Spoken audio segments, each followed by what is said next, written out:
Programme के आखिर में मौज़ूए बहस थी कि अल्लाह तबारक व तआला ने फरमाया कि इज़ यतवफ़्फ़ल्लज़ीन कफ़रुल मलाइका, कि याद करो कि जब फ़रिश्ते कुफ़ार को मौत देते हैं, वफ़ात देते हैं। तो हमारी बात ये चल रही थी, इधर में समझाना ज़रूरी महसूस हुआ, हमें समझाना ज़रूरी महसूस हुआ कि मौत देने वाली ज़ात तो अल्लाह तबारक व तआला की है। फिर ये कहना कि फ़रिश्ते मौत देते हैं, क्या इसमें शिर्क का माना पैदा हुआ या नहीं हुआ? तो एक तरह अगर हम तवज्जो करें तो बज़ाहिर ऐसा लगता है कि मौत अल्लाह ताला देता है और फ़रिश्तों की तरफ निस्बत कर दी गई, तो ये शिर्क होना चाहिए। लेकिन माज़अल्लाह ऐसा नहीं है, क्योंकि कुरान अज़ीम शिर्क की दावत तो नहीं देता।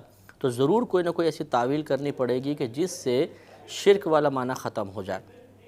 लिहाजा हम ये कहेंगे कि हकीकतन मौत देने वाली ज़ात तो अल्लाह तबारक व तआला की है, लेकिन चूँकि फ़रिश्ते इसका ज़रिया और सबब बनते हैं, लिहाजा पहले आपको उसूल बताया था कि फ़ाइल हकीकी को छोड़कर बाज़ औक़ात किसी फ़ेल की निस्बत ज़रिए और सबब की तरफ कर दी जाती है, और इसमें शरन कोई हर्ज नहीं।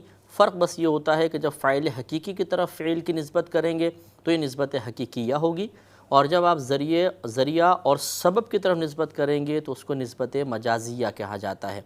जब हम ये निस्बत हकीकिया और मजाजिया का फ़र्क मलहूज़ रखेंगे तो कभी भी शिर्क मुतहक्कक नहीं होगा। अगर इस फ़र्क को आप हटा दीजिए तो फिर शिर्क से बचकर दिखाइए, फिर कुरान की इबारात भी शिर्किया आपको नज़र आएंगी माज़अल्लाह, और शिर्क से बचना मुमकिन नहीं होगा। लिहाजा शिर्क अपने मकाम पर शिर्क होता है और वाकई काबिल नफ़रत है, लेकिन हर मकाम पे वो शिर्क मुतहक्कक नहीं होता। तावील के ज़रिए शिर्क वाले माना से बचना बाज़ औक़ात ज़रूरी भी होता है और बचाना ज़रूरी होता है।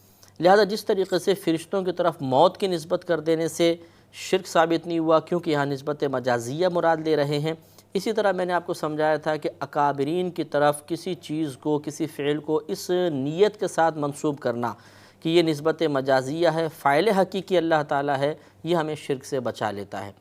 अगर हम वहाँ पर मिसाल के तौर पर, जैसे मैंने अर्ज़ किया कि कोई कहे कि जी बुज़ुर्ग के पास गए थे, उनकी बारगाह से शिफा हासिल हो गई। बाज़ लोग इस तरह कह देते हैं, या फ़लाँ बुज़ुर्ग के मज़ार पे गए, उन्होंने जी हमें औलाद